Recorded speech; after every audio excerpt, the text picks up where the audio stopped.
Today's show is focusing on highlighting DC's memorials, and let's start things off with some interesting facts about the most famous part of the city. Yeah, you see it right there, the National Mall. Contrary to the name, there was in fact never a shopping mall on the National Mall, which is probably a good thing, because you know how overpriced that bad boy would be? Oh my gosh. It is actually named after the Mall, a famous street in London, next to Buckingham Palace. Colonialism. It is adorable. Designer Pierre L'Enfant originally intended for the National Mall to be a huge avenue with a garden running symmetrically next to it. Then monuments and museums happened, which if we're being honest, is way cooler than strolling past random plants. In total, there are 55 icons, museums, memorials, and other attractions on the National Mall and downtown DC. Tourists have no excuse for getting bored. The oldest building, by the way, on the National Mall happens to be one of my favorites, the Smithsonian Castle, which was completed in 1855, which makes sense because it looks downright medieval. Let's switch gears and discuss the story of a former resident of the National Mall, Uncle Beasley. Who, you ask? Uncle Beasley. Shut your mouth. I'm just talking about Beasley.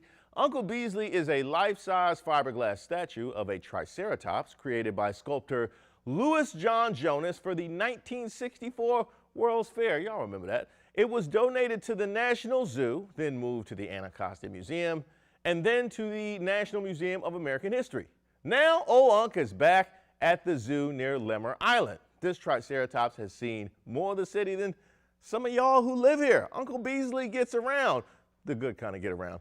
I bet you didn't know DC has an official Triceratops, and one with a cool name, Uncle Beasley. Now that is a proper name for a dinosaur. Now, when Uncle Beasley was on the National Mall in Anacostia, kids were allowed to climb on him and take pictures. However, nowadays, Unc is retired from jungle gym duty, but you can still go see him at the zoo, but keep your hands to yourselves and keep your kids to the side. After 58 years of being climbed on, my man has earned his retirement.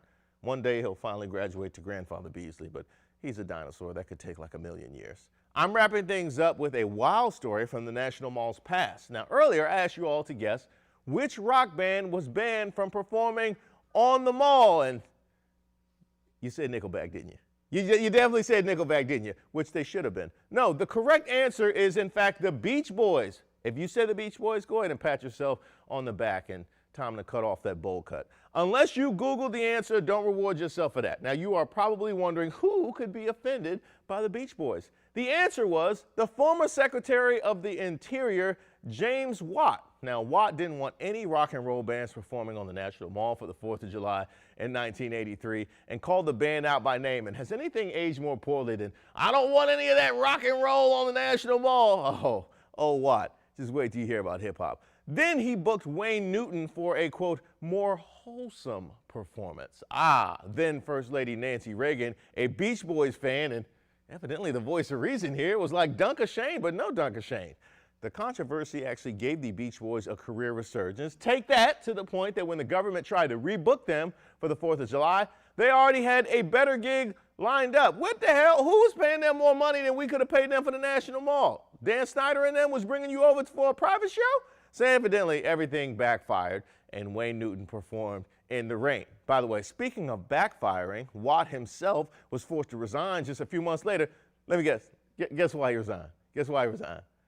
Yeah, you're right. He made racist, sexist, and ableist remarks. How about that? The 80s, just like us. Sounds like quite a guy. Now, thanks to that debacle, rock bands are more than welcome to play on the National Mall, unless it's one of your friends, unless it's your cousin's band or your friend from high school. No. You get a permit, which you will never actually receive. We don't want to hear that noise. The Beach Boys continue to sell albums, and most of you all had never heard of James Watt and his disgraceful treachery until just now, but I'm happy to bring it to you. Karma and history come together to make everything right. Now, if any of the facts I gave you from tonight's monologue help you win trivia night, you're welcome.